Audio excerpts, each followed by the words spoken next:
আল্লাহ রাসূল বলে দিলেন, তুমি দাঁড়িয়ে সালাত আদায় করতে পারো না, তুমি বসে বসে সালাত আদায় করো। কিভাবে? তুমি দাঁড়াতে পারো না, দাঁড়াতে তোমার কষ্ট হয়, তুমি বসে বসে সালাত আদায় করো। ফাইন লাম তাস্তাতি ফাকাইদান ফাইন লাম তাস্তাতি। তারপর আল্লাহর রাসূল বললেন, তুমি যদি বসতেও যদি সক্ষম না হও, তুমি যদি কি না হও, বসে থাকতে পারো না, ফাআলাল জানবি তুমি ঈমান, পার্শ্বদেশের উপর শুয়ে ইশারার মাধ্যমে তুমি সালাত আদায় করবা। তাহলে কি রাসূল বললেন, দাঁড়াতে না পারলে কি করবা? বসে বসে পড়বা। বসতে না পারলে কি করবা? শুয়ে শুয়ে পড়বা। শুয়ে তুমি কাজ হতে পারো না, যেভাবে পারো ওভাবে ইশারার মাধ্যমে পড়বা। তাহলে কত কঠিন বিষয় যে সালাত বাদ দেওয়ার কোনো সুযোগ আছে? অথচ আমরা গাড়িতে নরসিংদী থেকে ঢাকা যাই, ওইখানে যাইয়া পরে কাজা পরে নিব। আসলে এরকম লোক, আসলে এরকম লোক, এরকম করা যাবে না।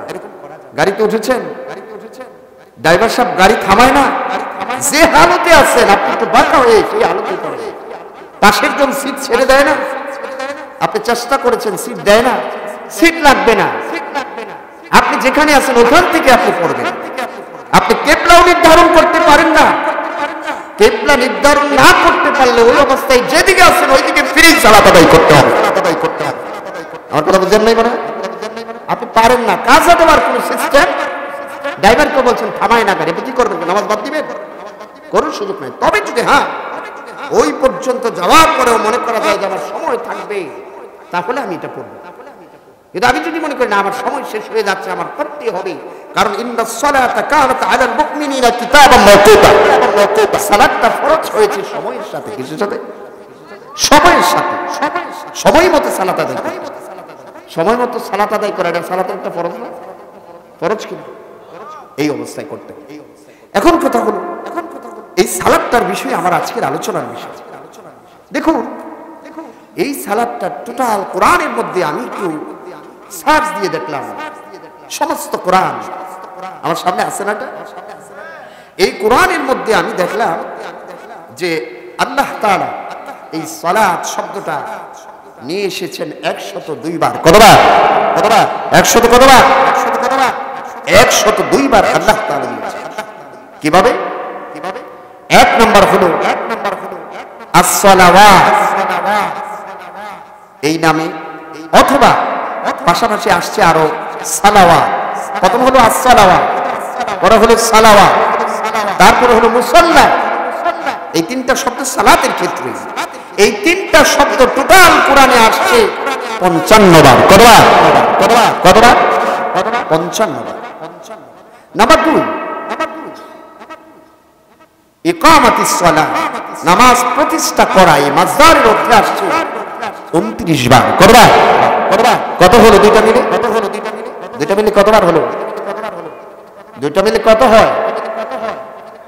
55 আর 29 কত হয়? 84 বার। আর আকিমুস সালাহ বা আকিম আমরের সিগায় আসছে, তোমরা নামাজটাকে, সালাতটাকে প্রতিষ্ঠা করো, আল্লাহ আদেশ করেছেন। এই কথাটা আসছে টোটাল কোরআনের মধ্যে 18 বার। কতবার? কতবার? কতবার হয়েছে? কতবার হয়েছে? আমি বলেছিলাম কতবার আসছে, মিলেছে কিনা? টোটাল কোরআনে এইভাবে আসছে, আর বাহিরে আর কিছুই পাবেন না। আপনি নোট করে নিয়েছেন। আমি যে কথাগুলি বলছি, আপনারা এই মাহফিলের নাম দিয়েছেন তাফসীরুল কোরআন। কি নাম দিয়েছেন? তাফসীরুল কোরআন। তাফসীর বুঝতে হলে আপনাদেরকে ধৈর্য ধরতে হবে। কি করতে হবে? এই ভাই উঠে যাচ্ছে কেন জিজ্ঞেস করেন তো। 1 নাম্বার, আচ্ছা জানেন তো তাফসীর বুঝতে হলে কি করতে হবে? কি করতে হবে বলছিলাম? ধৈর্য ধরতে হবে। এটা সাধারণ কিসসা কাহিনীর মতো না। তার মানে কি? আপনি বলবেন যে হুজুর তাহলে তো অনেক কষ্ট হবে আমার। না, কষ্ট হবে না, কারণ কোরআনের আলোচনা যেখানে নিরেট কোরআনের আলোচনা হয়, অরিজিনাল কোরআন থেকে কথা হয়, ওইখানে শয়তান পাগল পারা হয়ে যায়। কথা বুঝেন নাই? বুঝি শয়তানের মাথা খারাপ হয়ে যায়। আর যদি দুনিয়ার কোনো মাহফিল হয়, কোনো পীরের কথা হয়, মানে ব্যক্তির কথা হয়, ঘটনা হয়, আমাদের শায়েখদের বর্ণনা করা হয় অমুক তমুক, উনি এরকম এরকম সেরকম, আমার বাবার কিচ্ছা বলা হয়, তাহলে শয়তান বলে চালা, আমার কাজই তো তুই করতেছ, তো সমস্যা কি? আমার কথা বুঝেন নাই? শয়তান বলে চলো, আমার সমস্যা নাই, কিন্তু কোরআনের কথা বলবি।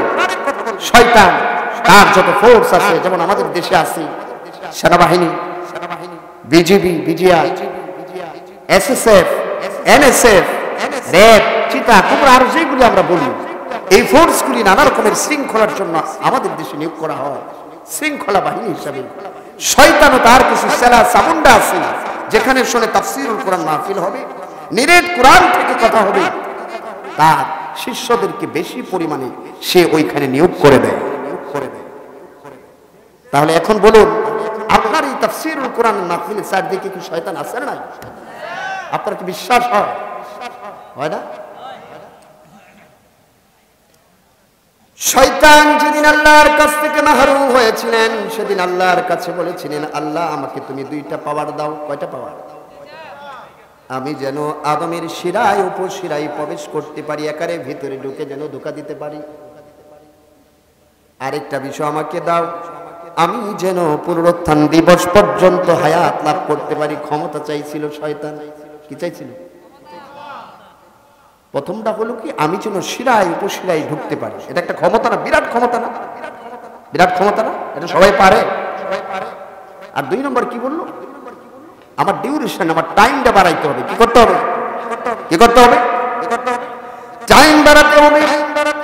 শয়তানের এই থিওরির সাথে আল্লাহর সাথে যখন এই কথাটা বলেছিল, সূরাতুল আনআমের 11 নম্বর আয়াত থেকে 17 নম্বর আয়াত পর্যন্ত এই কথাগুলো আছে। আল্লাহ যখন জিজ্ঞেস করেছিলেন, ক্বালা মা মানাআকা আল্লা তাসজুদা ইয আমারতুক, ক্বালা আনা খায়রুম মিনহুম খলাকতানি মিন নারিন ওয়া খলাকতাহু মিন তিন। শয়তান আল্লাহর কাছে বলেছিল, আল্লাহ বলল, বেয়াদব তুই সিজদা করলি না কেন? তোকে কে নিষেধ করলো সিজদা করার জন্য আদমকে?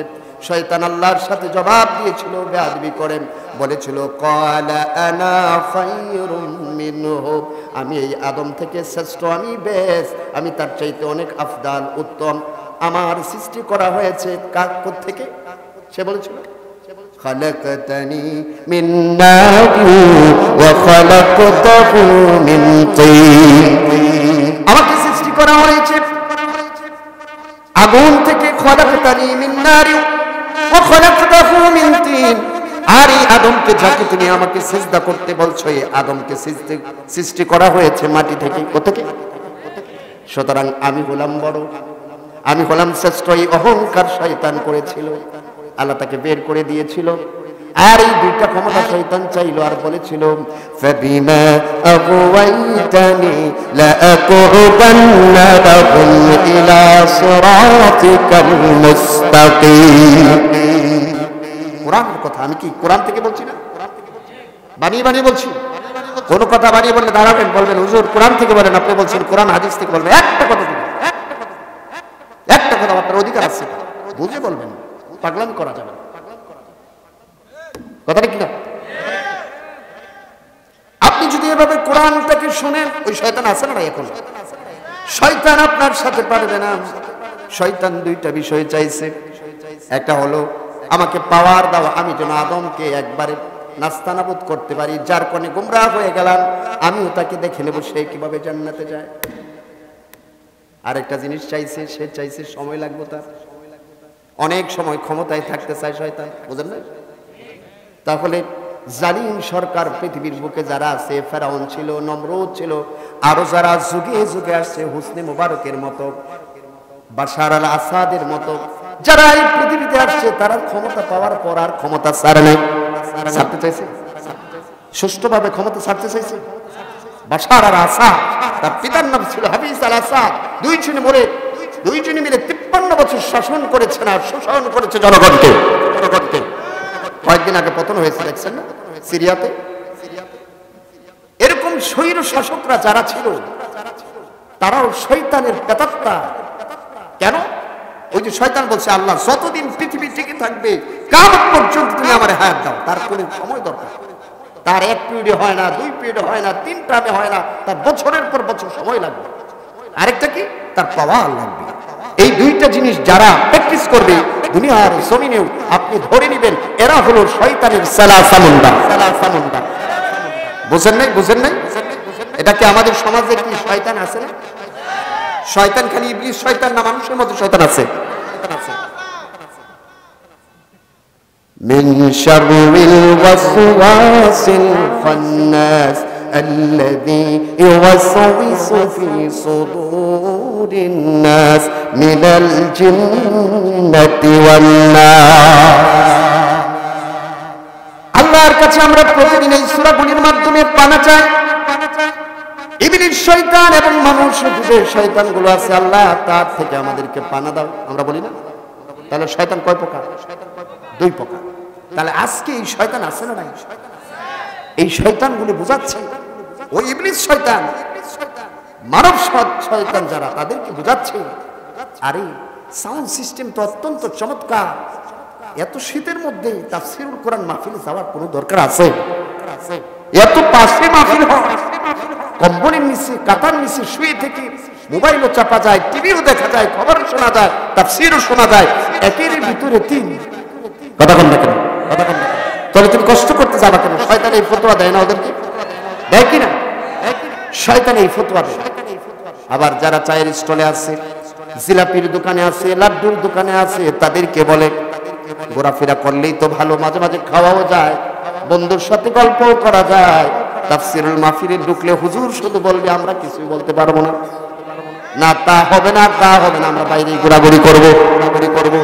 আছে না এরকম কিছু? রাস্তাঘাটে ওইরকম আমার ভাইরা আছে। শুনেন, আপনারা যারা এগুলো করছেন আমি দরদ দিয়ে বলছি আপনাদের প্রতি আমার কোনো হিংসা নাই। দুনিয়ার জমিনে আপনাদের সাথে আর কোনোদিন দেখা নাও হতে পারে, কথা ঠিক কিনা? এটাই কোরআনের কথা। আপনারা শয়তানের দলের লোক হয়ে যাচ্ছেন। লা ইস্তাবি আসহাবুন নারি ওয়া আসহাবুল জান্নাহ, আসহাবুল জান্নাতি হুমুল ফাইজুন। কখনো জান্নাত আর জাহান্নামীরা এক হতে সমান হতে, যারা সামিআনার বাহিরে আছেন তারা আর ভিতরে যারা আছে তারা এক হতে পারে না। আল্লাহ তাআলা সালফি বলছেন তার মালায়েকাদের মধ্যে যে ও আমার মালায়েকারা শোনো, ঘোড়াশাল উত্তর টেঙ্গরপাড়া বাইতুস সালাম জামে মসজিদের উদ্যোগে আজকে একটা মাহফিল হচ্ছে, তাফসীরুল কোরআন মাহফিল। তোমরা যাও, আমার এই বান্দারা ঠান্ডার মধ্যে বসে আছে, খড়ের উপরে বসে আছে, চাটাইয়ের উপরে বসে আছে, যাও আমার জান্নাত থেকে জান্নাতি গাড়ি ছায় এদের জন্য তাদের নিচে তোমরা বিছায়া দাও। আপনি মনে করবেন যে বসে রইলাম হুজুর খেরের উপরে, আর আপনি বলতেছেন যে আমরা জান্নাতের বিছানার উপর বসে রয়েছি। এটা চর্মচক্ষে দেখা যাবে, এটাই বাস্তবতা, এটাই হাদিসের কথা। এজন্য যে সকল ভাইয়েরা দূরে আছেন, বাহিরে আছেন, কিছুক্ষণ পরে আখিরি মুনাজাতের মাধ্যমে আমরা আমাদের মাহফিল শেষ করব। আপনারা পাশাপাশি ঘোরাফেরা করবেন না, ঘন্টাখানিক সময় ভিতরে দেওয়ার চেষ্টা করবেন ইনশাআল্লাহ। তো আমি বলেছিলাম সালাত শব্দটা আল কোরআনে এসেছে কতবার? 100। মনে রাখতে হবে আলোচনা, মুখস্থ কথা বলা যাবে না, মনে রাখতে হবে আলোচনা কি বলছি আমি। সময় আমার কতক্ষণ? 1 ঘন্টা পর আপনাদের ছুটি, মনে থাকবে তো? আপনি চাইলে যাইতে পারবেন, মন চাইলে থাকতে পারবেন, এই দুইটার অপশন আছে। তো এর আগে কোনো অপশন নাই। তাহলে কথাগুলো সালাত ছাড়ার কোনো সুযোগ নাই। যে হালতে আপনি থাকেন সালাত ছাড়া যাবেন। এখন আমি যে আয়াতটা পাঠ করলাম এটা আল কোরআনের 29 নম্বর সূরা, সূরাতুল আনকাবুত এর 45 নম্বর। এখানে আল্লাহ তাআলা বলেছেন উতলু মা উহিয়া ইলাইকা মিনাল কিতাব ওয়া আকিমিস সালাহ। রাসূলকে বলেছেন যে আপনার প্রতি যে ওহী করা হয়েছে আপনি এই ওহী মানুষদেরকে তেলাওয়াত করে পাঠ করে আপনি শোনান। কি করেন? আপনি শোনান। আর কি করেন? ওয়া আকিমিস সালাহ, সালাত প্রতিষ্ঠা করেন। আচ্ছা, আমি যে আপনাদের কাছে সালাতের কথা এত বললাম, এত করসিরে বললাম, আসলে সালাতটা কি শুধু আমাদের উপরই ফরজ নাকি সকল উম্মতের উপর ফরজ ছিল? সকল আম্বিয়া কেরামের উম্মতের উপর ফরজ ছিল না? দেখুন কোথায় পেলাম, কেন এই কথা আল্লাহ কোরআনে তুলে ধরলেন? আপনি যাতে আশ্বস্ত হন যে না আমরাই শুধু সালাত পড়ি না, সালাত আরো অনেক জাতি আমাদের আগে পড়েছে। কথা বলেন ঠিক কিনা? দেখুন আমাদের আগে ঈসা আলাইহিস সালাতু ওয়াস সালাম এসেছেন, তার আগে এসেছেন মুসা আলাইহিস সালাতু ওয়াস সালাম। আল্লাহ তাআলা মুসা আলাইহিস সালাতু ওয়াস সালামকে যেদিন নবুয়তির দায়িত্ব দিলেন, তার উপর যেদিন তাওরাত কিতাব নাযিল করলেন, ওহী নাযিল করলেন, আল্লাহ তাআলা তাকে বললেন মুসা তুয়া পর্বতে চলে আসো। একটা পর্বতে ডেকে নিলেন। সেই সময়টা ছিল রাতের বেলা। কখন? প্রচন্ড শীতকাল ছিল। মুফাসসিরিন কিরাম আল্লাহ তাআলা তাকে ডাক দিলেন, ডাক দিয়ে ওহী নাযিল করলেন। ওহী নাযিল করে তাকে বলে দিলেন ইন্নানি আনাল্লাহ লা ইলাহা ইল্লা আনা ফা'বুদনি ওয়া আকিমিস সালাতা লিযিকরি। আল্লাহ তাআলা মুসা আলাইহিস সালাতু ওয়াস সালামকে ডাক দিয়ে বললেন, ও মুসা শোনো, ইন্নানি আনাল্লাহ, নিশ্চয় আমি আল্লাহ, আমি রব। কে আল্লাহ? আমি আল্লাহ। আল্লাহ বলতেছেন মুসাকে বলে দিলেন তুমি এই কথার ঘোষণা প্রথমে দাও, তোমার পরে এটা আমি নাযিল করলাম। তুমি মানুষদেরকে জানায় দাও, এই রবের ঘোষণাটা তুমি দিয়ে দাও, ইন্নানি আনাল্লাহ লা ইলাহা ইল্লা আনা ফা'বুদনি লা ইলাহা ইল্লা আনা, আমি ছাড়া কোনো ইলাহ নাই, পৃথিবীর জমিনে কোনো ইলাহ নাই, সৃষ্টি জগতেও নাই, তাম বিশ্ব জগতে চরাচরে কোথাও আমি ছাড়া আর কোনো ইলাহ নাই। তারপরে ইলাহের এই ঈমান আনার পরে আল্লাহ তাআলা বলে দিলেন ফা'বুদনি, আমার দাসত্ব করো, আমার গোলামি করো, আমার গোলামি ইবাদত করতে যে আর কি করবা, ওয়া আকিমিস সালাতা লিযিকরি, আমার স্মরণে তুমি সালাত আদায় করো। সুবহানাল্লাহ, সুবহানাল্লাহ। তাহলে মুসা আলাইহিস সালাতু ওয়াস সালামের কাছে প্রথম যে ওহী আসলো, এই কথার মধ্যেও, এই প্রথম ওহীর মধ্যেও ছিল কিসের আদেশ? সালাতের আদেশ। প্রথম ওহী, প্রথমেই বলে দিলেন আমার ইবাদত করবা, আর ইবাদতের মধ্যে সর্বশ্রেষ্ঠ ইবাদতটা কি? সালাত। সালাত, সালাত কাকে বললেন? কোন নবীকে? মুসা নবীকে। এবার চলে আসি মুসার পরে এসেছে, মুসা আলাইহিস সালাতু ওয়াস সালামের পরে এসেছে কোন নবী? বলুন কোন নবী? ঈসা আলাইহিস সালাতু ওয়াস সালাম। মায়ের গর্ভ থেকে জন্মগ্রহণ করেছেন, যার কোনো পিতা ছিল না। পিতা ছিল? ঈসা আলাইহিস সালাতু ওয়াস সালাম এর মা মারিয়াম আলাইহিস সালাতু ওয়াস সালাম যখন সন্তান সম্ভবা, সমাজের মানুষ তাকে ভালো চোখে দেখবে না। তিনি লোকালয় থেকে মানুষ যেখানে থাকে ওখান থেকে একটু দূরে চলে গেলেন, মানুষের আড়ালে চলে গেলেন, লোকচক্ষুর আড়ালে চলে গেলেন। চলে গিয়ে এই সন্তান ঈসা আলাইহিস সালাতু ওয়াস সালামকে যখন প্রসব করলেন, প্রসব করার পর সমাজে আবার যখন ফিরে আসলেন মানুষের মাঝে, মানুষ তাকে ঘিরে ধরল। ফিলিস্তিনের ওই জনবসতির মানুষগুলি ঈসা আলাইহিস সালাতু ওয়াস সালাম এবং তার মা মারিয়ামকে ঘিরে ধরল। বুঝতে পারছেন? আপনার সমাজে কেউ যদি, কোনো মেয়ে যদি সন্তান জন্ম দেয়, তার যদি স্বামীর কোনো হদিস না থাকে, তাহলে আপনি ঘিরে ধরবেন না? যেটা তার এই ছেলের বাবাকে তুমি এটার জবাব দাও, কোত্থেকে নিয়ে আস, বলবেন না? যদিও সেটা ছিল আল্লাহর রাসূল, এমন অপবাদ দেওয়া মানুষের ঠিক ছিল না, কারণ এর আগে অনেক নিদর্শন প্রকাশিত হয়েছে। তারপরে ওই সমাজের দুষ্ট প্রকৃতির মানুষগুলি মারিয়াম আলাইহিস সালাতু ওয়াস সালামকে ঘিরে ধরল, তাকে ছাড়লো না। তাকে বলল তুমি কোথা থেকে এই বাচ্চাকে নিয়ে এসেছো, ছেলেকে নিয়ে এসেছো, জবাব দিতে হবে, তোমাকে আমাদের সমাজে থাকতে দেব না। তুমি এটা কোত্থেকে নিয়ে আসছো, এটা যার সন্তান কিনা? নাউজুবিল্লাহ। এভাবে যখন ঘিরে ধরল, মারিয়াম আলাইহিস সালাতু ওয়াস সালাম সমস্যার মধ্যে পড়ে গেলেন। কোনো কিছু বলার ক্ষমতা তার নাই, কি জবাব দিবে?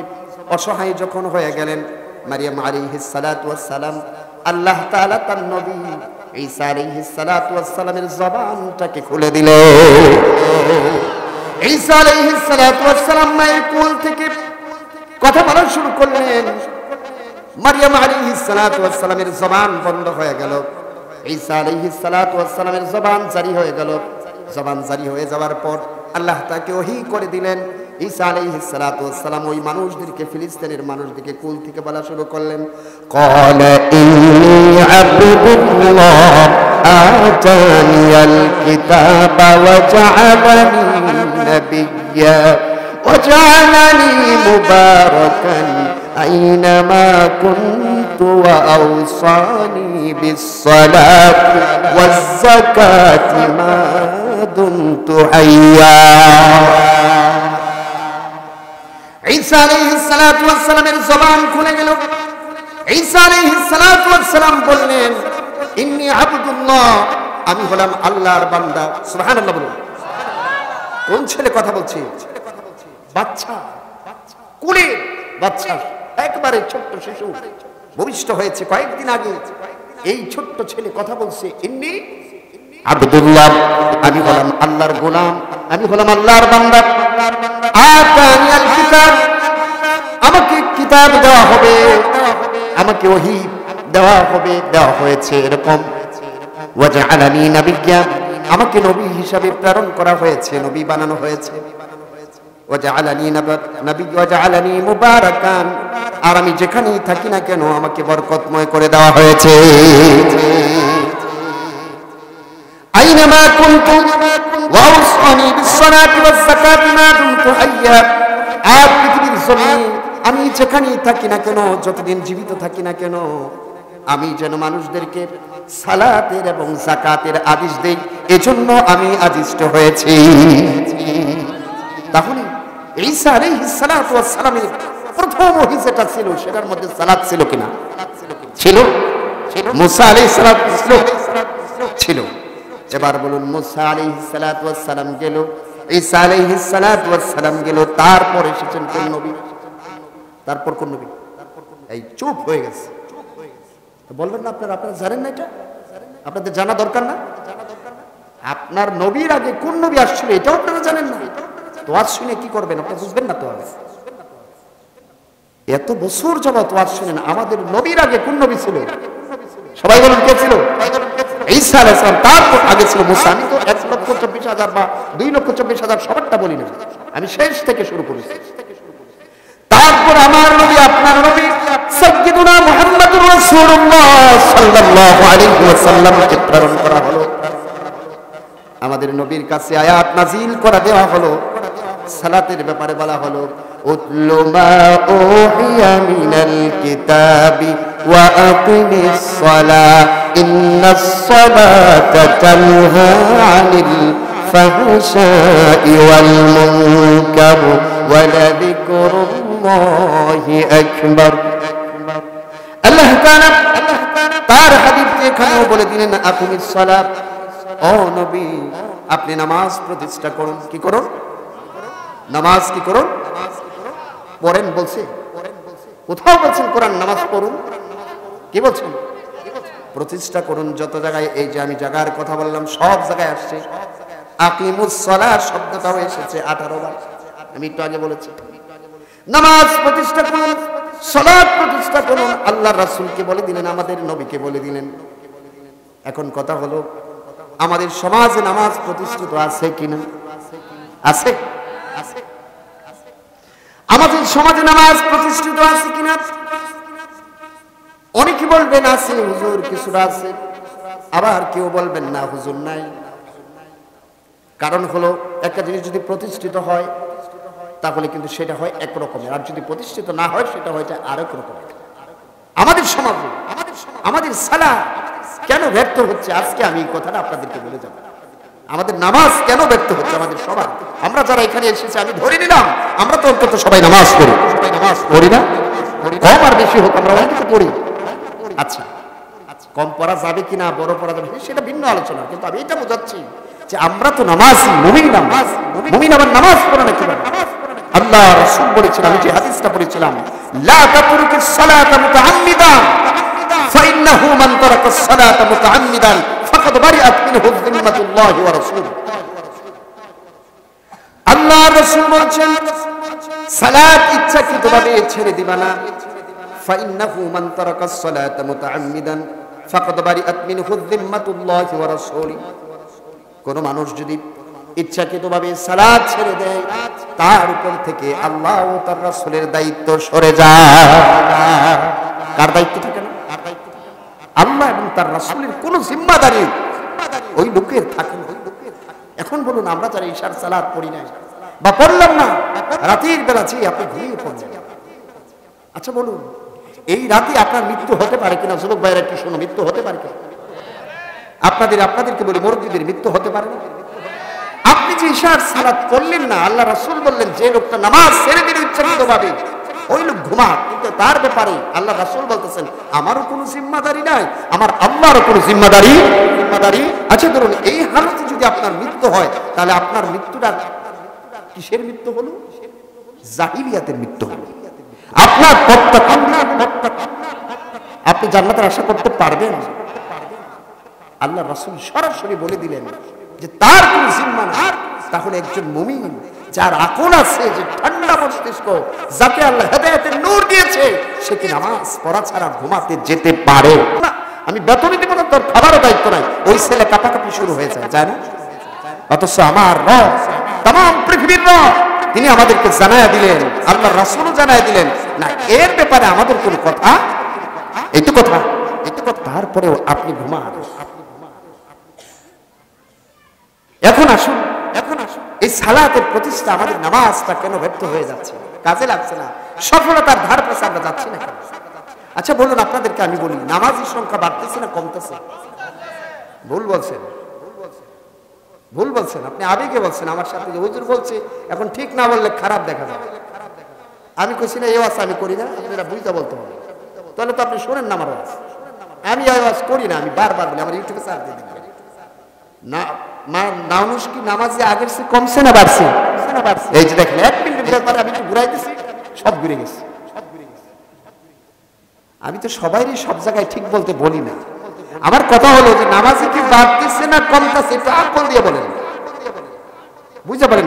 ভয় নাই তো, বলেন না বাড়ছে না, আসলেই বাড়তেছে, কমতেছে।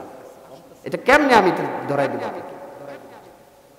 আমার এলাকায় আমি ছোট্ট সময় দেখেছি যে আমাদের যে মসজিদগুলো, পাঞ্জেখানাগুলো থাকে, যখন নামাজের সময় হয়, ফজর হোক আসর হয়, মুরব্বীদের বয়স যখন 50-60 হয়, এই লেভেলের লোকের আজান দেয়, আর 2-1 মুরব্বী এসে নামাজ পড়তে। মানে আমি আমার এক্সপিরিয়েন্স শেয়ার করছি।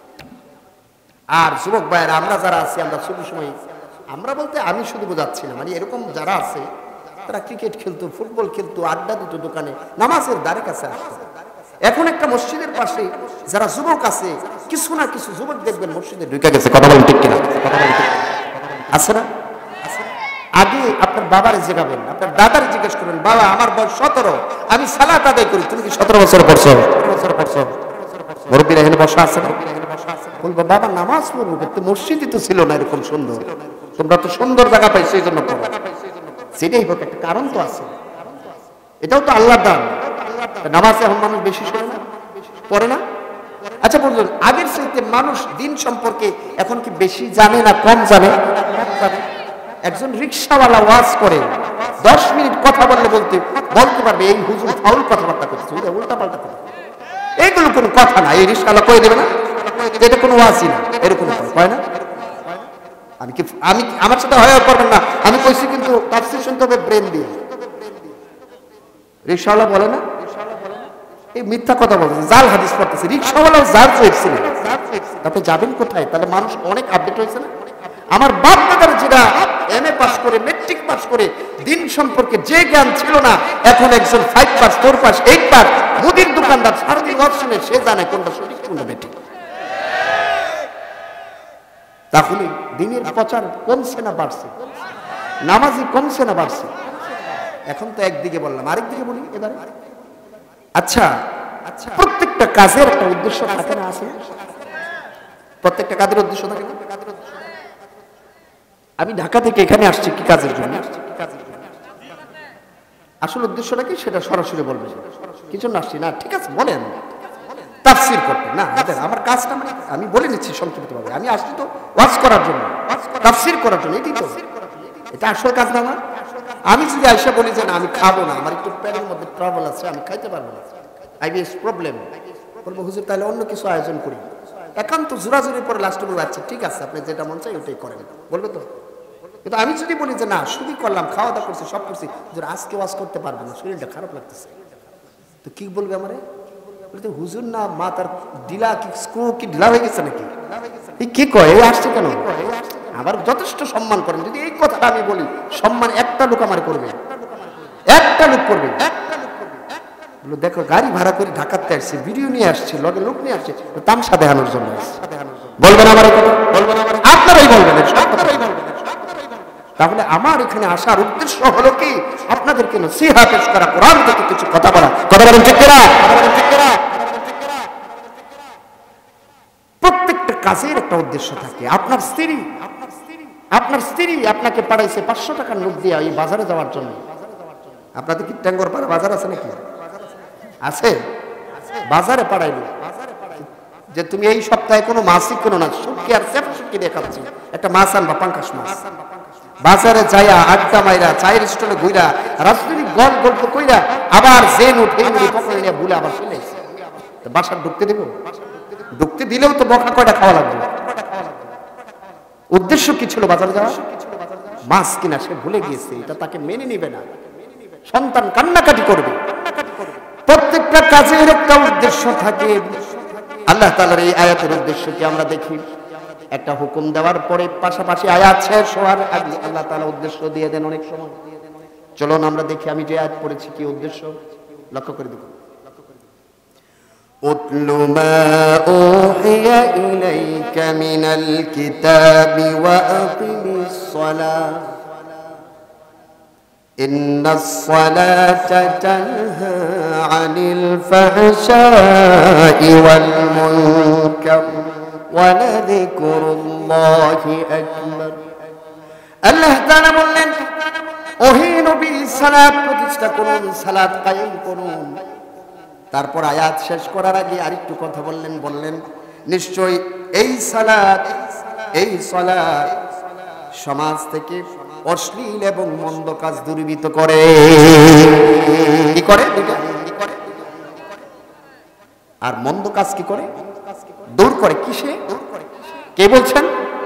তাহলে উদ্দেশ্য এখানে আছে না? সালাত কি জন্য পড়তে বলছেন? আল্লাহ উদ্দেশ্য বলে দিয়েছেন।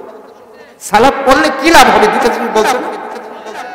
এখন আমরা কি করি? সালাত পড়লে সওয়াব হবে, সালাত পড়লে আল্লাহ অনেক নেকি দিবে, সালাত পড়লে আমরা জান্নাতে যেতে পারবো। ঠিক আছে, এগুলো তো আছে, এগুলো তো নফল কথা, এগুলো তো ফরজ কথা নয়। আল্লাহ যেটা বলেছেন সেটা হলো ফরজ কথা। কথা বলে দেখতে না, আল্লাহ যে কথা কোরআনে সরাসরি বলে দিলেন, ব্যাখ্যার দরকার নাই, তাফসীরের দরকার নাই, অর্থ পড়লেই সকল মানুষ বোঝে, সেটার অর্থ আমাদের কাছে নাই। আমরা সেটা ভুলে গিয়ে উল্টা পাল্টা জিনিস চিন্তা করছি, এজন্য আমার কাজ হয় না। অথচ আল্লাহ বলছে নামাজ যে পড়বে, নামাজ যে প্রতিষ্ঠা করবে, তার মধ্যে অশ্লীলতা থাকবে না। কার কথা? এখন আপনি নামাজি, আপনি সালাত আদায় করেন, কিন্তু ফেসবুকের মধ্যে যে আপনার স্ত্রী সহ আপনি ছবি পোস্ট করে দেন, আছে না যুবক ভাইরা? আছে না? এক নম্বর আল্লাহ বলেন যে অশ্লীলতা থাকে না নামাজের। আর তুমি কি করলা? নামাজও পড়লা, অশ্লীলতা হলো। নামাজ ব্যর্থ হয়েছে কিনা? নামাজ ব্যর্থ হয় না, তুমি ব্যর্থ হয়ে গেছো। যুবক তুমি ব্যর্থ হয়ে গেছো। নামাজ কখনো ব্যর্থ হতে পারে না, নামাজই ব্যর্থ হয়ে গেছে। আমি পারি না, আমি যদি সালাতি হয়ে থাকি আমার স্ত্রীকে ব্যবস্থার মধ্যে ফেলে দিতে পারি না, কারণ আল্লাহ বলছি সে অশ্লীলতা করতে পারে না। অশ্লীলতার এক নাম্বার স্ট্যান্ডার্ড হলো, মেয়ার হলো যে কি পর্দা করে না। আপনার স্ত্রী পর্দা করে না, আপনি নামাজি। আপনার বড় মেয়েটা পর্দা করে না, আপনি নামাজি, আপনি প্রথম সারির মুসল্লি, আপনাকে ধরে নিতে হবে। আপনার নামাজ কবুল হয় না। নামাজ কবুল হলে আল্লাহ বললেন নামাজ পড়লে কি হবে? বান্দা শুনে এক নম্বরে আনিল ফাহশা, তোমাদের এই মানুষের মধ্যে, সমাজের মধ্যে, ওই পরিবারের মধ্যে অশ্লীলতা থাকবে না। এটা কোনো ব্যাখ্যার দরকার আছে? আর আল্লাহ সরাসরি বলতেছে, অথচ আপনার মধ্য থেকে অশ্লীলতা যায় না। দুই নম্বর কি বললেন? আরেকটা উদ্দেশ্য, আনিল ফাহশা ওয়াল মুনকার। সমাজে যত রকমের মন্দ কাজ আছে, যত রকমের গর্হিত কাজ আছে, যত রকমের 2 নম্বরই আছে, কোন রকমের 2 নম্বরই ওই সমাজে থাকবে না। এখন সালাত আদায় করেন, দুর্নীতিও করেন, সালাত আদায় করেন, টেন্ডারবাজিও করেন, সালাত আদায় করেন, সাদাবাজিও করেন। কথা বলেন ঠিক কিনা? কথা বলেন ঠিক কিনা? এটা নামাজ হলো? নামাজ কায়েম হলো? আল্লাহ বলতেছেন এই দুইটা জিনিস সমাজে থাকবে না। যে সমাজে, যে পরিবারে, যার মধ্যে নামাজ প্রতিষ্ঠিত হবে, আমার আল্লাহ আগেই বললেন, আর কোন আউল ফাউল কথা না বলে সরাসরি দুইটা কথা বলছেন, অশ্লীলতা থাকবে না, আর দুর্নীতি থাকবে না, চাঁদাবাজি থাকবে না, টেন্ডারবাজি থাকবে না, কোন রকমের 2 নম্বরই কাজ ওই সমাজে থাকবে না। সমাজে থাকবে। আমার কথাগুলি নোট করে নিয়ে যাবেন, আয়াত সহ বলেছি। পৃথিবীর মক্কা মদিনার ইমাম যদি আমার এই কথার বিরুদ্ধে কমপ্লেইন করতে পারে, চ্যালেঞ্জ জানাতে পারে, আমি সেই চ্যালেঞ্জ গ্রহণ করবো ইনশাআল্লাহ। ইনশাআল্লাহ আপনারা নোট করে নেবেন, ভিডিও হচ্ছে। এখন কথা হলো, আমাদের নামাজ ব্যর্থ হয়ে যাচ্ছে। কারণ হলো কি? আমরা উদ্দেশ্য সম্পর্কে আমরা জানি না। নামাজের যে আসল উদ্দেশ্য এটা আমরা ভুলে গেছি। আমরা মনে করি নামাজ মসজিদ পর্যন্তই, তারপরে অন্য কাজ আমি করব। মসজিদের ভিতরে আমি ঢুকলে মুসল্লি, আমি মুমিন, মসজিদ থেকে বের হয়ে যাওয়ার পরে আমার আর মনে থাকে না, আমার আর মনে থাকে না, আমার আর মনে থাকে না। মুআজ্জাজ হাজিরিন, অথচ এই সালাতটাকে আল্লাহ তাআলা বান্দার মধ্যে এবং আমাদের মধ্যে একটা কথা বলার মাধ্যম বানায় দিয়েছিলেন। সালাতের মাধ্যমে মানুষ কিভাবে দুনিয়াতে চলবে, আখিরাতে কিভাবে মুক্তি পাবে, এই পথ নির্দেশিকা আল্লাহ তাআলা দিয়েছিলেন। আল্লাহর রাসূল হাদিসে কুদসিতে বলে দিলেন। কোথায় বলছেন? হাদিসে কুদসি। হাদিসে কুদসি বুঝেন আপনারা? হাদিসে কুদসি বুঝেন? কথা বলেন, একজন বুঝলেও তো বলবেন যে বুঝি। কিতাব, হাদিসে কুদসি মানে কিতাব বলতেছেন। আরো কেউ বুঝেন? শুনেন, এটা খুব গুরুত্বপূর্ণ একটি কথা। আপনারা কিছু কিছু কিওয়ার্ড মুখস্থ রাখবেন, মনে রাখবেন। 50 বছর ওয়াজ করেন, 50টা মাহফিল তো শুনছেন। একটা করে কথাও যদি হুজুরদের মনে রাখতেন, ভালো কথা, তাও তো 50টা হইতো না? আজকে শিখে যাবেন হাদিসে কুদসি কাকে বলে। আমি সহজ করে বলি। হাদিসে কুদসি মানে হলো যে হাদিসে কথাটা মূলত আল্লাহর। কার কথা? কোরআনের পরেই যার অবস্থান। কোরআনের কথাও আল্লাহ, হাদিসে কুদসির কথা কার? কিন্তু রাসূল বলেন যে আল্লাহ বলছে, কোরআনের অংশ না। যে হাদিসে রাসূল বলেন যে আল্লাহ বলেছেন, এটা দিয়ে শুরু করেন, ওই হাদিসটাই হলো হাদিসে। যে হাদিসটা রাসূল বলেন যে আল্লাহ বলেছেন, এই কথা বলে হাদিসটা শুরু করেন, ওইটাই হলো কি হাদিসে, হাদিসে কুদসি। বুঝতে পারছেন তো? এখন কথা হলো, এই হাদিসে কুদসির মধ্যে আল্লাহ রাসূল বলতেছেন, ইন্নাল্লাহ তাআলা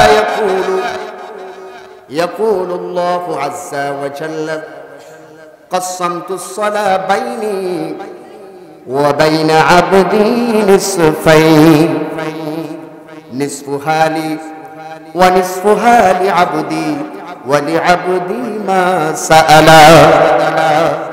আল্লাহ রাসূল বলেন, আল্লাহ তাআলা বলে দিচ্ছেন, সালাতটাকে আমি আমার বান্দার মধ্যে আর আমার মধ্যে আমি আধা আধি করে নিলাম, অর্ধেক অর্ধেক করে নিলাম। নিসফুহা লি ওয়া নিসফুহা লিআবদি ওয়া লিআবদি মা সাআলা। আর আমার বান্দা এই সালাতের মধ্যে যা চাইবে তার জন্য তাই রয়েছে। সুবহানাল্লাহ, সুবহানাল্লাহ। তাহলে আল্লাহ বললেন এই হাদিসের মধ্যে যে এই নামাজটাকে আমি এবং বান্দার সাথে আমি অর্ধেক অর্ধেক করে নিলাম। কিভাবে অর্ধেক করে নিলাম দেখুন এই সালাতটা। তারপর আল্লাহ তাআলা বললেন, বান্দা যখন সালাত শুরু করে দেয়, সালাত শুরু করে দেওয়ার পরে প্রথমে বান্দা যখন বলে আলহামদুলিল্লাহি রাব্বিল আলামিন, বান্দা যখন এই কথা বলে, বান্দা এই কথা বলার পরে আল্লাহ তাআলা বলেন, এর জবাব দেন আরশে আজিম থেকে আল্লাহ তাআলা জবাব দিয়ে বলেন, হামাদানি আবদি, আমার বান্দা আমার প্রশংসা করলো। সুবহানাল্লাহ, সুবহানাল্লাহ। তার মানে আপনি যখন সালাতের মধ্যে বলেন যে আলহামদুলিল্লাহি রাব্বিল আলামিন, তখন আপনার রব এই কথার জবাব দেওয়ার জন্য অপেক্ষা করেন। অথচ কোরআন তেলাওয়াতের নিয়ম হলো বান্দা যখন কোরআন তেলাওয়াত করবে প্রত্যেক আয়াতে থেমে থেমে পড়বে। কি করবে? থেমে থেমে। কিন্তু আমরা একটানে পড়ি। আর সামনে তো রমজান মাস আসতেছে, সেটা আসলে তো কোনো ঠিকই নাই, ওটা তো বুলেট গতিতে চলবে। রমজানের নিয়ম হলো কি থেমে থেমে আয়াতে পড়া। অন্তত আপনাদের কাছে আমি একটা বিষয় ভালোভাবে বলবো, এই যে সূরা ফাতিহার ব্যাপারে আল্লাহ বলেছেন যে আপনি যখন আলহামদুলিল্লাহি রাব্বিল আলামিন পড়লেন তখন আল্লাহ জবাব দেন আপনার কথায় যে আমার বান্দা আমার প্রশংসা করলো। অন্তত সূরা ফাতিহার মধ্যে প্রত্যেকটি আয়াত আপনি থেমে থেমে পড়বেন ইনশাআল্লাহ। প্রথম এই আয়াত পড়ার পরে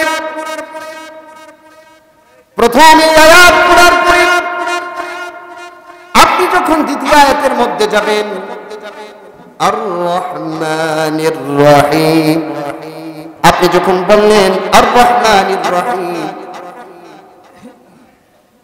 আল্লাহ তাআলা আরশে আজিম থেকে জবাব দেন ওয়া আসনা আলাইহি আবদি, আমার বান্দা আমার গুণকীর্তন করলো। সালাতের মধ্যে সূরা ফাতিহা আপনি যখন পড়তেছেন আল্লাহ আপনার কথা জবাব দিচ্ছে, এটা হাদিসের মধ্যে আল্লাহ বলে দিয়েছে, অথচ আপনি জানেন না আপনি কার সাথে কথা বলতেছেন, আপনার কোনো খোঁজ নাই। দ্বিতীয় আয়াত পড়ার পরে আল্লাহ তাআলা এটা জবাব দিলেন ওয়া আসনা আলাইহি আবদি। 3 নম্বর আয়াতে আপনি যখন চলে গেলেন, আপনি বললেন মালিক ইয়াউমিদ্দিন। আল্লাহ তাআলা এই আয়াতটা শোনার পরে আপনার জবাব দিবেন, আপনি কানটা খাড়া রাখবেন, একটু থামায়া দিবেন পড়াটা। প্রত্যেকটা আয়াতের পরে আল্লাহর এই কথা আপনার এই ভিজুয়াল কান দিয়ে না শোনা গেলেও অন্তরের কান দিয়ে আপনি শোনার জন্য অপেক্ষা করবেন। আপনি অপেক্ষা করবেন, এখন তো আল্লাহ বলবেন মাজ্জাদানি আবদি, আমার বান্দা আমার মর্যাদা বর্ণনা করলো।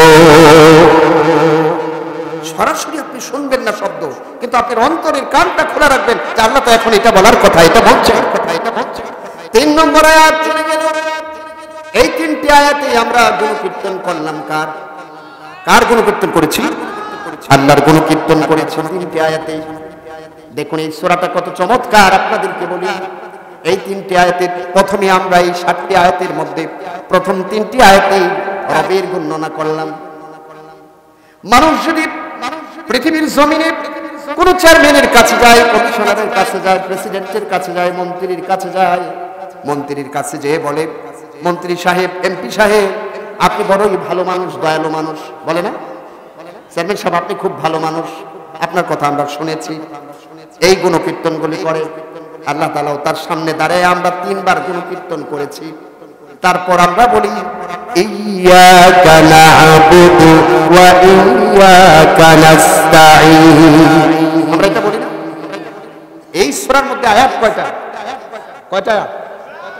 দেখুন কত চমৎকার মিলবন্ধন। আপনি একটু চিন্তা করবেন যে আল্লাহ তাআলা এই সূরার মধ্যে কি রেখে দিয়েছেন। বলছেন যে নামাজ আমি আদায় করে নিয়েছি, কেন বলেছেন দেখুন। 3 নাম্বার 3 আয়াতের মধ্যে রবের গুণকীর্তন বর্ণনা করছে। পৃথিবীর জমিনে যদি কোনো মানুষ কোনো রাজা বাদশার কাছে যায়, সে প্রথমে যায় তার গুণকীর্তন করে। কোনো মন্ত্রী আসলে, এমপি আসলে আমরা মানপত্র পাঠ করি, গুণকীর্তন করি না? করি কিনা? করার পরে আমরা বলি যে আমরা তো আপনারই লোক, আপনারই তো আমরা ভোট দিচ্ছি, বলি না? বলি তো এই কথা যে আপনারই লোক, আমরা আপনারই ভোট দিচ্ছি চেয়ারম্যানের কাছে গেলে।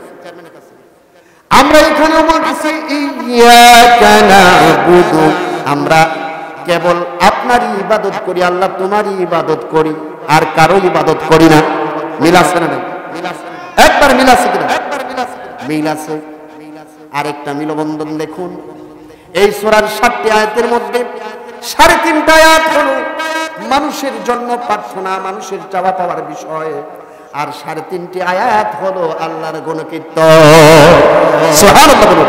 প্রথম 3টা সরাসরি আল্লাহর গুণকীর্তন, লাস্টের 3টা সরাসরি মানুষের চাওয়া পাওয়া। মাঝখানের একটা আয়াতকে অর্ধেক করে অর্ধেক হলো আল্লাহর জন্য আর অর্ধেক হলো বান্দার জন্য। সুবহানাল্লাহ। যে আমরা আপনার ইবাদত করি। এই কথা যখন আপনি দুনিয়ার কোন রাজা বাদশার কাছে যান, যাওয়ার পরে বলবে বুঝলাম আপনি আমারই লোক, আমাকে ভোট দিয়েছেন, এবার বলুন আমি কি উপকার করতে পারি, কেন আপনারা আসছেন, এটা বলে না? কি জন্য আপনারা আসছেন? আল্লাহর দরবারে আমরা বলে থাকি ইয়াকা না'বুদু ওয়া ইয়াকা নাস্তাঈন, আপনার দরবারে একমাত্র আমরা সহযোগিতা চাই, আর কারো কাছে আমরা সহযোগিতা চাই না। দুনিয়াতে যে বলি আপনাকে আমরা ভোট দিছি, আর কারো কাছে যাব না, আপনার কাছে আমরা সহযোগিতা চাই। আমাদের রাস্তাটা নষ্ট হয়ে গেছে, আমাদের একটা রাস্তা দরকার, আমাদের একটা মসজিদ আছে, মসজিদের মধ্যে 5 টন বালু দরকার, 2 টন দুইটা ট্রাক, 2টা ইট দরকার, এরকম বলি না? মিল আছে কিনা? এই মিল দেখুন কত সুন্দর আল্লাহ করে দিলেন। তারপরে আমরা বলি, এই কথা বলার পরে আল্লাহ তাআলার কাছে আমরা ফরিয়াদ করি, ইহদিনাস সিরাতাল মুস্তাকিম সিরাতাল্লাযীনা আন'আমতা আলাইহিম। আল্লাহর কাছে বললাম, ইহদিনাস সিরাতাল মুস্তাকিম সিরাতাল্লাযীনা আন'আমতা আলাইহিম গায়রিল মাগযুবি আলাইহিম ওয়ালাদ-দাল্লিন।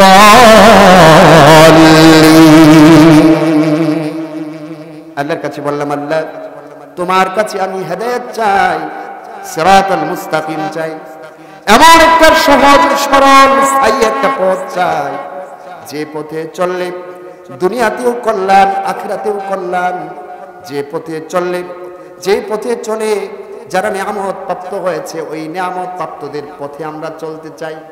আন'আমতা আলাইহিম গায়রিল মাগযুবি আলাইহিম, আমরা যারা তোমার গজব পেয়েছে তাদের অন্তর্ভুক্ত হতে চাই না, যারা পথভ্রষ্ট হয়েছে তাদের অন্তর্ভুক্ত তুমি আমাদেরকে করো না।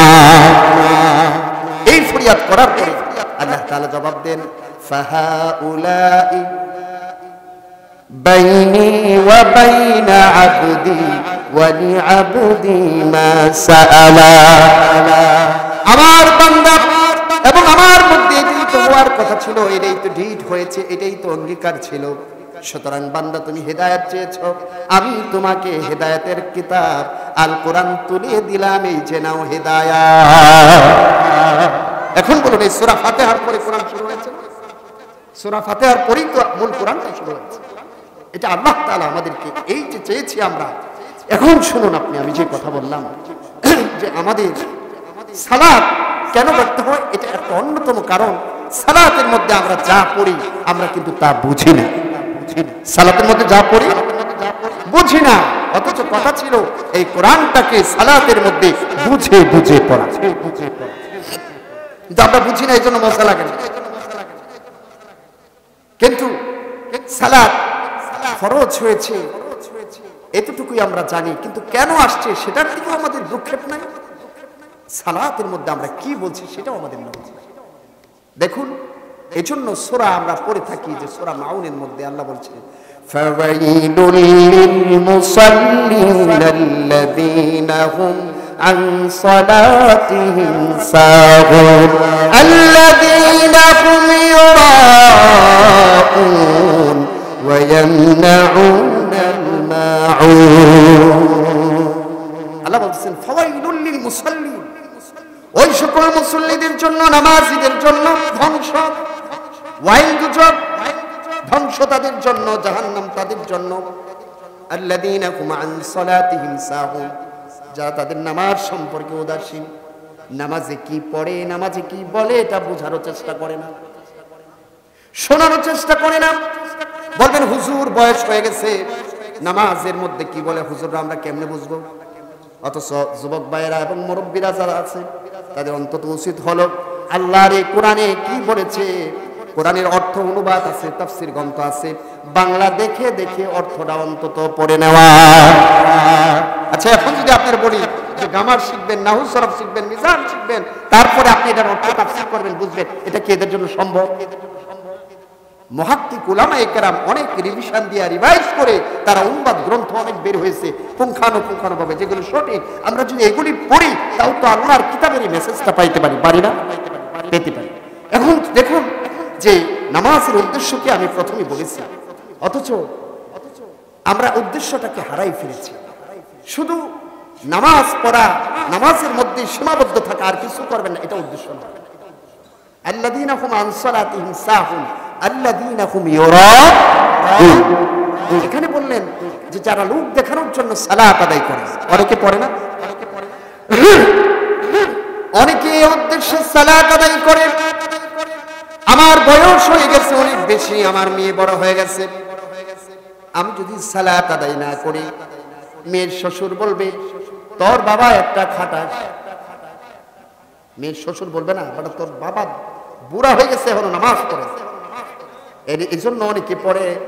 আবার অনেক ভাই এরকম আছে সামনের বছর একটা চিন্তা করেছি নির্বাচন করব, চেয়ারম্যান নির্বাচন, মেম্বারি নির্বাচন, এমপি নির্বাচন।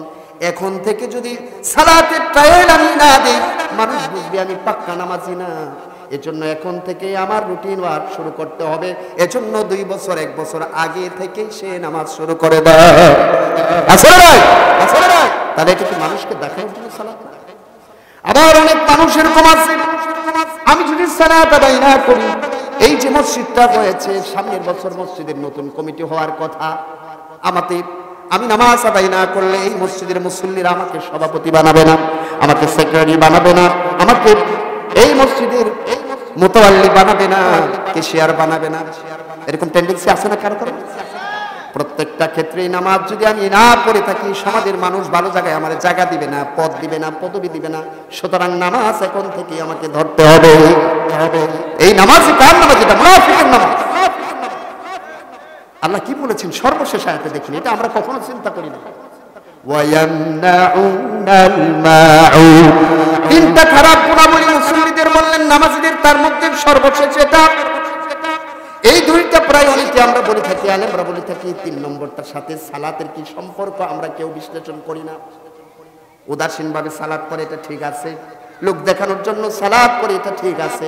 আল্লাহ সর্বশেষ বলে দিলেন ওয়ায়ামনাউনাল মাউন, তাদের কাছে যদি সামান্য কোনো জিনিস নিত্য প্রয়োজনীয় চাওয়া হয় তারা সেই জিনিসটাও দিতে চায় না।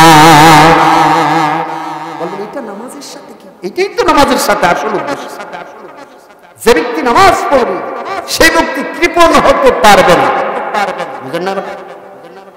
ইসলাম কিরকম দেখুন, ওয়ায়ামনাউনাল মাউন। আর এরকম নামাজ যারা পড়ে, এরকম মুসল্লি যারা, আল্লাহ বলতেছেন তাদের জন্য ধ্বংস। এটা নামাজ না। আপনি নামাজ পড়ে আপনি কমপ্লিট মানুষ হবেন। আপনি তো মনে করেছেন নামাজ পড়ছি আর তাসবিহ তাহলিল এটাই তো শেষ, আমি সব কিছু করে বেলাবো, আমি 5 ওয়াক্ত নামাজ পড়ি, তাহাজ্জুদ পড়ি, আমার আর কোনো কাজ নেই। নামাজ পড়েন আপনি। যে ব্যক্তি নামাজ বুঝে বুঝে পড়বে সেই লোক কখনো কৃপণ হতে আল্লাহ বলছেন ওয়ায়ামনাউনাল মাউনের অর্থ কি? যে নিত্য প্রয়োজনীয় সামান্য জিনিস, মুফাসসিরিনে কেরাম বলেছেন একটা ডাকনা, একটা লবণদানি, একটা দিয়ার সোনার, এরকম সামান্য একটা জিনিস চাইলেও সে দিতে চায় না। এক লোক হারিয়ে গেছে, সে মোবাইল করবে, 1 মিনিট মোবাইল করার জন্য আপনার মোবাইলটা আপনি দেন না, এটার নাম হলো ওয়ায়ামনাউনাল মাউন। নামাজি কখনো এরকম হতে পারে না। তার মানে কি নামাজের সাথে অনেক কাজের সম্পর্ক। নামাজি লোককে নিঃসন্দেহে ভালোবাসা, তা না হলে সে নামাজ প্রতিষ্ঠিত করে নাই। বুঝতে হবে নামাজ প্রতিষ্ঠা তার হয় না। শুধু নামাজ পড়বেন, তাহাজ্জুদ পড়বেন, কিন্তু আপনি সমাজের এই কাজগুলি করেন না, আপনি পরিপূর্ণ নামাজি হতে পারেন না। কোথায় পারেন? পারেন না। আল্লাহ রাসূল মক্কা থেকে মদিনায় যখন হিজরত করলেন 16 থেকে 17 মাস কোন দিকে ফিরে সালাত আদায় করেছেন? কোন দিকে? মসজিদে আকসায়, যে আমার ভাই বলেছেন সেটা পশ্চিম দিকে মদিনা থেকে। 16 থেকে 17 মাস সালাত আদায় করেছেন মসজিদে আকসা, বাইতুল মাকদাস যেটা আমরা বলি, ওই দিকে ফিরে 17 মাস এরকম করেছেন। মাঝখানে আল্লাহর রাসূল মাঝে মাঝে আকাশের পানে তাকান। কোন দিকে তাকান? আকাশের পানে তাকান। আল্লাহ তাআলা সূরা বাকারার 144 নম্বর আয়াতে এই ঘটনাটা তুলে ধরেছেন। কাদ নারা তাকাল্লুবা ওয়াজহিকা ফিস সামাই ফালানুওয়াল্লিয়ান্নাকা কিবলাতান তারদাহা ফাওয়াল্লি ওয়াজহাকা শাতরাল মাসজিদিল হারাম। আল্লাহ তাআলা বললেন, ওহে নবী, আপনার আকাশের পানে বারবার তাকানো আমি আল্লাহ দেখেছি। কে দেখেছেন? যে নবী আকাশের পানে তাকালে দোয়া কবুল হয়ে যায়। সুবহানাল্লাহ। নবী দোয়া করেন নাই, তাকাইছে। আকাশের পানে তাকিয়েছেন। আল্লাহ সেই কথাটাকে কোরআনের মধ্যে তুলে দিলেন। সূরা বাকারার 144 নম্বর আয়াতে আল্লাহ বললেন, আপনি যে আকাশের পানে বারবার তাকায়া থাকেন আমি আল্লাহ এটা দেখেছি। قد نرى تقلب وجهك في السماء فلنولينك قبلة ترضاها সুতরাং আর তাকানোর দরকার নাই, আপনি কি জন্য আমার দিকে তাকান, আরশে আজিমের দিকে তাকান। আমি আল্লাহ জানি ওহে নবী, আপনি আপনার ওই মুখটাকে আপনি যে কিবলা আশা করেন বাইতুল্লাহর দিকে আপনার কিবলা হোক, আপনি এটাই তো বোঝাতে চাচ্ছেন। সুতরাং আপনার মুখটাকে এখন থেকেই বাইতুল্লাহর দিকে ঘুরায় দেন। আল্লাহ রাসূল তাকাইতেন যে আমার দেশ হলো মক্কা, আমার জন্মভূমি মক্কা, আমি মক্কায় তাওয়াফ করেছি, বাইতুল্লাহকে সামনে নিয়ে আমি সালাত আদায় করেছি। এখন আমি 16-17 মাস যাব বাইতুল মাকদাসের দিকে ফিরে, পশ্চিম দিকে ফিরে সালাত আদায় করি। এটা তার মনের মধ্যে একটা চাওয়া ছিল, আল্লাহ বাইতুল্লাহকে যদি আল্লাহ কাবা বানিয়ে দিত, আমার কিবলা বানিয়ে দিত। বলেন না, বলেন এই কথা আল্লাহ তাআলা শুনে ফেলেছেন, বুঝে ফেলেছেন। তারপর বললেন আপনি যে কিবলা চাচ্ছেন পশ্চিম থেকে আপনি পূর্ব দিকে আপনার কিবলা হোক বাইতুল্লাহ, আপনি আপনার মুখটাকে ওই দিকে ঘুরায় দেন। বনু সালামা গোত্রের কোন মসজিদে তিনি সালাত আদায় করছিলেন। হিজরতের 16-17 মাস পরে যোহরের সালাত 2 রাকাত পড়েছেন। কয় রাকাত? যোহরের ফরজ সালাত কয় রাকাত? 2 রাকাত পড়ার পরে আল্লাহ এই ওহী নাযিল করলেন। কমান যখন আল্লাহর হয় তখন দেরি করার কোন সুযোগ আছে? সাথে সাথে আল্লাহ রাসূল এই সালাতের মধ্যেই 2 রাকাতের পরে তার মুখটাকে বাইতুল্লাহর দিকে ঘুরাইয়া দিলেন। সুবহানাল্লাহ, সুবহানাল্লাহ। বাইতুল্লাহর দিকে ঘুরাইয়া দিলেন। এজন্য এখানে একটা মসজিদ আছে, আমরা যারা উমরা এবং হজ করতে গেছি তারা জানি এই মসজিদটার নাম হলো যুল কিবলাতাইন। যেহেতু এই মসজিদের মধ্যে 2টা কিবলাই নামাজ পড়া হয়েছে, এই মসজিদটাকে বলা হয় যুল কিবলাতাইন। 2 দিকে ফিরে সালাত আদায় করে। এখন কথা হলো আল্লাহ তাআলা বলছেন এর আগে আয়াতে এই ঘটনার প্রেক্ষাপটে আল্লাহ তাআলা বললেন ওয়া মা জাআলনাল কিবলাতাল্লাতী কুনতা আলাইহা ইল্লা লিনা'লামা মান ইয়াত্তাবি'ুর রাসূলা মিম্মান ইয়ানকালিবু আলা আকিবাইহি। আমি কিবলা এর জন্য পরিবর্তন করেছি, এই বিষয়টা আমি দেখার জন্য। আমি কিবলা পরিবর্তন করার পরে কারা কারা আপনার অনুসরণ করে আর কারা কারা আপনার অনুসরণ থেকে দূরে সরে যায়, এই জিনিসটা যাচাই করার জন্য আমি কিবলা পরিবর্তন করেছি। মূলত উদ্দেশ্য কি? আল্লাহ রাসূলের আল্লাহর আনুগত্য করার জন্য, অন্য কোনো কারণে এই কিবলা পরিবর্তন করা হয় নাই। এটাই বোঝালেন। কেন এই কিবলা যখন পরিবর্তন করলেন, ওই সমাজে ইহুদি ছিল, অন্য ধর্মের লোকেরা ছিল, ইহুদিরা সালাত আদায় করত বাইতুল মাকদাসের দিকে ফিরে, আর রাসূলও প্রথম 16-17 মাস পড়লেন বাইতুল মাকদাসের দিকে ফিরে। যখন রাসূলের কিবলা চেঞ্জ হয়ে গেল তখন ইহুদিরা সমালোচনা শুরু করলো, এটা কেমন ধর্ম, মুহাম্মদ কি শুরু করেছে? কতক্ষণ পরে পশ্চিম দিকে নামাজ, কতক্ষণ পরে পূর্ব দিকে নামাজ। নাউযুবিল্লাহ, নাউযুবিল্লাহ। আল্লাহর সিদ্ধান্তের বিরুদ্ধে এই ইহুদিরা সমালোচনা শুরু করলো। এজন্য আল্লাহ আয়াত নাযিল করলেন, এই কথাগুলি বললেন। আবার অন্য জায়গায় বললেন লাইসাল বিররা আন তুওয়াল্লু ওয়ুজুহাকুম কিবলাল মাশরিকি ওয়াল মাগরিব ওয়ালাকিন্নাল বিররা মান আমানা বিল্লাহি ওয়াল ইয়াউমিল আখির ওয়াল মালাইকাতি ওয়াল কিতাবি ওয়ান নাবিয়্যিন। আল্লাহ বললেন কিবলা পরিবর্তনের মধ্যে তোমার মুখ কোন দিকে তুমি ফিরাবা, পশ্চিম দিকে না পূর্ব দিকে, এটার মধ্যে কোনো কল্যাণ নাই। তার মানে কি আমরা তো মুখ তো পশ্চিম দিকে ফিরাই নামাজ পড়ি, আর যারা ওই কাবা শরীফের পশ্চিম পাশে আছে তারা কোন দিকে ফিরায়? মানে পূর্ব দিকে, তাই না? আল্লাহ এই কোরআনে সবাইকে উদ্দেশ্য করে বললেন ও মানব মণ্ডলী তোমরা শোনো, তোমরা বুঝে দেখো, তোমাদের এই যে মুখটা তোমরা পশ্চিম দিকে ফেরাও, আবার কেউ ফেরাও পূর্ব দিকে, ফেরায় না? কেউ ফিরায় দক্ষিণ দিকে, কেউ ফিরায় উত্তর দিকে। এটাই তুমি এই যে তোমরা করো। আল্লাহ বললেন 2টা দিকের কথা। তারপর আল্লাহ বললেন এটার মধ্যে কোনো কল্যাণ নাই, এটা কোনো মূল উদ্দেশ্য না। আসল উদ্দেশ্য হলো মান আমানা বিল্লাহি ওয়াল ইয়াউমিল আখির। 1 নাম্বার উদ্দেশ্য হলো কে আল্লাহর প্রতি বিশ্বাস স্থাপন করে। 2 নাম্বার কথা হলো কে আখিরাতের উপর বিশ্বাস স্থাপন করে।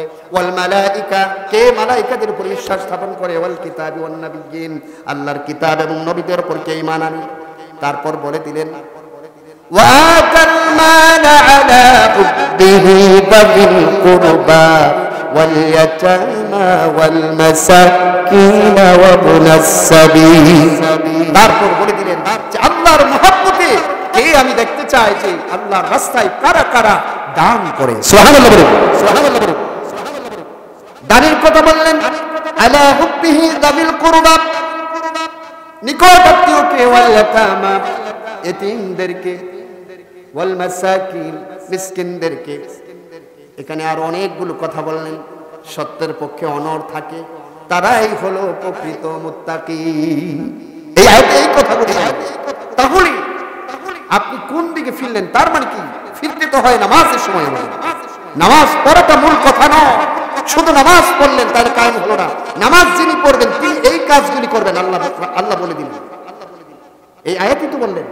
যে নামাজ পড়ার অর্থ হলো কি তুমি পূর্ব দিকে মুখ ফিরাইলা না পশ্চিম দিকে এটা মূল বিষয় নয় মূল বিষয় হলো সালাত পড়ার পরে তুমি এই কাজগুলি করো কিনা সুবহানাল্লাহ সুবহানাল্লাহ কথা কি ক্লিয়ার ওয়াআতাল মাল আলা হুব্বিহি পাঁচটা বিষয়ের প্রতি ঈমান আনার পরে বললেন এক নাম্বার বললেন তুমি আল্লাহর প্রতি ঈমান আনো কিনা মন থেকে তারপর আখিরাতে তোমার এই কর্মের বিচার হবে এটা তুমি বুঝো কিনা ওয়াল ইয়াউমিল আখির ওয়াল মালায়েকাতু তারপর মালায়েকাদের উপর তোমার ঈমান আছে কিনা ওয়াল কিতাব কিতাবের প্রতি তোমার পরিপূর্ণ ঈমান আছে কিনা যেটা আল্লাহর কিতাব ওয়ান নবিয়িন নবীদের প্রতি তোমার ঈমান আছে কিনা এই পাঁচটা বিষয় তারপর আবার বললেন দুনিয়ার কিছু কথা ওয়া আতাল মাল আলা হুব্বিহি যাতিল কুরবা ওয়াল ইয়াতামা ওয়াল মাসাকিন এবার আল্লাহ তাআলা বললেন তুমি আল্লাহর মহব্বতে তুমি আল্লাহর রাস্তায় আল্লাহর মহব্বতে তোমার অর্জিত সম্পদ তুমি দান করো কিনা গরিবদেরকে মিসকিনদেরকে এতিমদেরকে এই কথাগুলি আল্লাহ তাআলা বলে দিলেন সর্বশেষ বললেন সত্যের পক্ষে তুমি যতই কষ্ট হও তুমি হত থাকো কিনা এই কথা আল্লাহ তাআলা বলে দিলেন কিন্তু এখন আমরা সত্যের পক্ষে নাই আছে নাকি এখন আমরা মিথ্যার পক্ষে আখিরুজ জামানে আমরা চলে এসেছি আমরা কিয়ামতের পূর্ব সময়ে আমরা বসবাস করছি কারণ আমাদের মধ্যে হক আর বাতিল নাই আমার বাবা কি করেছে আমার দাদা কি করেছে আমিও সেটা করার জন্য পাগল পারা আছে না এরকম এটা বলতে এটা চরিত্র হলো আবু জাহেলদের চরিত্র ছিল মক্কার কাফিরদেরকে যখন বলা হতো যে তোমরা কি করো ওয়াইদা কিলা লাহুম ইত্তাবিউ মা আনসালাল্লাহ ক্বালু বাল নাত্তাবিউ মা আলফাইনা আলাইহি আবাআনা মক্কার কাফির মুশরিকদেরকে আবু জাহেলদেরকে যখন বলা হতো ওয়াইদা কিলা লাহুম ইত্তাবিউ মা আনসালাল্লাহ আল্লাহ যা নাযিল করেছেন তাকে তোমরা ফলো করো অনুসরণ করো তার মানে কি আল্লাহর কোরআন না তারা বলতো ক্বালু বাল নাত্তাবিউ মা আলফাইনা আলাইহি আবাআনা না না না বরং আমরা অনুসরণ করব বাল নাত্তাবিউ মা আলফাইনা আলাইহি আবাআনা আমাদের বাপ দাদারা যে বিষয়টা করে গেছে যেগুলো করেছে আমরাও সেই কাজটাই করব এটা কার কথা কিন্তু আল্লাহর তো কথা কিন্তু এই কথাটা যে আমরা বাপ দাদাটাই করব এটা কারা বলেছিল কোরআনে আবু জাহেলরা কাফিররা মুশরিকরা রাসূলের বিরুদ্ধে এই কথা বলেছে যে আমরা তোমার কথা শুনবো না তোমার কোরআনের কথা শুনবো না আমরা শুনবো আমার বাপ দাদা যেটা করছে এটা বলছে না এখন আপনাদের কাছে প্রশ্ন আমরা অনেকে এরকম আছি আমার বাবা তো এটা ছিল আমার বাবা তো এটা ছিল আমার বাবা শুনেন সমাজে চলতে হলে আপনি একটা পরিবারে চলতে হলে একটা প্রতিষ্ঠানে থাকলেও প্রতিষ্ঠানে দলাদলি আছে না প্রতিষ্ঠানে দলাদলি আছে না সমাজে দলাদলি আছে না মসজিদের মধ্যে দলাদলি আছে না গ্রুপিং আছে না রাষ্ট্রে আছে না সরকার ব্যবস্থার মধ্যে আছে না সকল দলের কোন শেষ আছে নানা ধরনের দল দুনিয়ার দল নিজের ফ্যামিলির মধ্যে দলবাজি থাকে মা আর মেয়ে আর ছেলে এক পক্ষে থাকে অনেক জায়গায় বাবা আরেক পক্ষ হয়ে যায় পারে এরকম আছে না এখন আমি যে জিনিসটা যুবক ভাইদেরকে বোঝাইতে চাই আর মুরব্বীদেরকে বলতে চাই আচ্ছা আমার বাপ মা যে দল করে যে মত করে যেটা ফলো করে ওটাকে আমি করতে বাধ্য আমার কথা বুঝে কিন্তু আনসার দিতে হবে আমি কিন্তু এটা করি না আমার বাপ মা অনেক সময় আগের আমলে এত লেখাপড়া ছিল না ছিল লেখাপড়ার সুযোগ ছিল? একটু আগে আমি বলেছি রিক্সাওয়ালাও আগের আমাদের অনেক জ্ঞানী মানুষের চেয়ে বেশি ওয়াজ জানে, আলেম এলেম আছে, কথাটা ছিল। তাহলে আপনি বলুন, ভাইরা তোমরা ইউনিভার্সিটিতে পড়লা, তোমরা এমএ পাস করলা, সারা বিশ্ব সম্পর্কে তোমরা জানো, দেখো অনেক কিছু, যেটা হক সেটা যদি আমার বাপের বিরুদ্ধে যায় ওই কথা বলতে আমাদের সমস্যা আছে কোথাও? কিন্তু আমরা তো করতে পারি না, শয়তান আমাদেরকে করতে দেয় না। আমার বাপেরটা আমি করবো কেন? আমার বাপ যদি খারাপ কিছু করে, আমার বাপকে আমার মা কি বলবে, তুমি এতদিন এটা করলা কেন? কারণ উদ্দেশ্য কি বলবে? সে তো উদ্দেশ্য বলবে। তোমার এই কাজের উদ্দেশ্য কি আপনি জানবেন না? কাজের উদ্দেশ্য কি? আমি টাকা পাবো, পয়সা পাবো, অমুকরে যদি আমি সমর্থন দেই, অমুকের পিছনে যদি আমি ঘুরি, আমার চাকরি হবে, আমার ছেলের চাকরি হবে। এটা কি আখিরাতের উদ্দেশ্য? এটা কি কোন মুমিনের উদ্দেশ্য হতে পারে? মুমিনের উদ্দেশ্য হবে আখিরাতের নাজাত যেখানে হবে সেখানে আমি আছি, আর তা না হলে আমরা থাকবো না। কথা বলে মুসলমান, ঠিক না? কিন্তু আমরা তো থাকতে পারি না। আমার কথা আমার পিতামাতা শুনবে, বলবেন কেমন কথা এটা হুজুর? আমার পিতামাতাকে আমি খেদমত করব, সম্মান করব, মৃত্যুর আগ পর্যন্ত গায়ের চামড়া দিয়ে জুতা বানায় দিব, প্রয়োজনে খাবার দিব, তাদের মুরব্বি দিব। তাই বলে কি পিতামাতার সব কথা আমি শুনতে বাধ্য? হ্যাঁ, পিতামাতা যদি কোরআন সুন্নাহর কথা বলে, সঠিক কথা বলে, আমি সেটা শুনতে বাধ্য। কথা বলেন ঠিক কিনা? পিতামাতার কথা যদি কোরআন সুন্নাহর বিপরীতে হয়, সেই কথা আপনি শুনতে পারেন না, বরং আপনি সঠিক হলে আপনার কথাই আপনার পিতামাতা শুনতে বাধ্য। কথা কি ভুল বলছি? কিন্তু সমাজ ব্যবস্থা ভিন্ন হয়ে গেছে। আমার পিতা চেয়ারম্যান ছিল, আমারও চেয়ারম্যান হইতে হবে, আছে না এরকম সিলসিলা? আমার বাপ এটা করতো, সন্ত্রাসী করতো, আমার এই সন্ত্রাসী স্টাইলেই দেশ চালাইতে হবে, আর আমিও সেটাকে সমর্থন করি। আছে না? আছে কিনা? ইসলামে পরিবারতন্ত্রের কোনো জায়গা নাই, আপনাদের জেনে রাখতে হবে। ইসলামে কি নাই? পরিবারতন্ত্রের কোনো সুযোগ ইসলামে? যে নেতার ছেলে নেতা হবে প্রত্যেক জায়গায়, মানে সঠিক যে মেসেজটা কোরআনে, আপনি এটা করতে পারেন না। আপনি নেতার ছেলেকে নেতা বানাতে পারেন না। ইন্না আকরামাকুম ইনদাল্লাহি আতকাকুম। আপনি দেখবেন কোন লোকটা ভালো, আমার কথা বুঝেন নাই? যে লোকটা নামাজি, যে লোকটা দিনদার, যে লোকটা সন্ত্রাসী করে না, চাঁদাবাজি করে না, সিগারেট খায় না, গাঁজা খায় না, মদ খায় না, সমাজের মানুষের সাথে মিলে থাকে, মানুষের বিপদে মুসিবতে ডাক দিলে পাওয়া যায়, তার সামর্থ্য অনুযায়ী সে সহযোগিতা করে, হালালের কাছেও যায় না, হালালের কাছে যায়, হারামের কাছেও ধারে কাছেও সে যায় না, এরকম মানুষ যদি থাকে, আপনি যে কোনো ক্ষেত্রে, সেটা মসজিদ হোক, সেটা মাদ্রাসা হোক, সেটা পাড়ার কোনো গ্রুপিং হোক, দুইজনের মধ্যেও তৃতীয় জন যদি সেই ব্যক্তি হয়, ওই ব্যক্তিটাকে আপনি সবসময় সমর্থন দিয়ে যাবে। এটাই তো ইসলামের কথা। এটা কথা হয়? আমার ভাই গাঞ্জা খায়, এই জন্য আমার ভাইকে আমি সমর্থন দিই। আছেন এরকম লোক? তো আমার ভাই গাঞ্জা খায়, আমি বলবো তুই গাঞ্জা খাবি না, গাঞ্জা যদি তুই ছেড়ে দিতে পারস তাহলে তোর আমি সমর্থন দিই। এটা হওয়ার কথা কিনা ভাই? মুসলমান জাতির চরিত্র তো এটা হওয়ার কথা ছিল। 2 টাকার পিছনে আমরা বলি, 5 টাকার পিছনে আমরা বলি, 10 টাকা 20 টাকার জন্য আমাদের ঈমান আমরা বিক্রি করে দিই। কি হবে? এই দেশটা গড়ার ক্ষেত্রে আমাদের কিন্তু দায়িত্ব আছে। কোরআনে দেশ গড়ার কথা আছে না নাই? 53 বছর যাবত এই দেশ স্বাধীন হয়েছে। কত বছর? 2-1 মন্ত্রী ছাড়া একটা মন্ত্রীও পাবেন না যে দুর্নীতি ছাড়া ছিল। কথা বলা না কেন? এটা কেমন দেশ? আপনি আগে আসেন, আপনি দুর্নীতি করেন, আপনি সামনে আসুন, আমার এই যুবক ভাই তুমি সামনে আসো, সমস্যা কই? তোমারও হাত 2টা, আমারও হাত 2টা, তুমিও এমএ পাস, আমিও এমএ পাস, আমি নামাজ পড়ি, আমি 2 নম্বর পছন্দ করি না, আমি দুর্নীতি করি না, আমি তোমার চাইতে 1000 গুণ উপযুক্ত। কথা বলতে কেনা? এটা তোমরা বলতে পারবে না? আমি তো দুর্নীতি করি না, করবো না, আমি টেন্ডারবাজি করি না, করবো না, চাঁদাবাজি আমি করবো না, আমি তো হকের পক্ষে, আমি তো আল্লাহর পক্ষে। কথা বলো ঠিক কিনা? আমার কথাগুলি কি খারাপ লাগে? এটা কোরআনের কথা, এটা সলিড কথা। আমি আপনি মারা যাবো, কিয়ামতের ময়দানে আপনার সাথে আমার দেখা হবে, কিন্তু আপনারা দুনিয়ার মোহে চলার সময় আমাদের খুব বেশি আর না, আমরা চলে যাবো।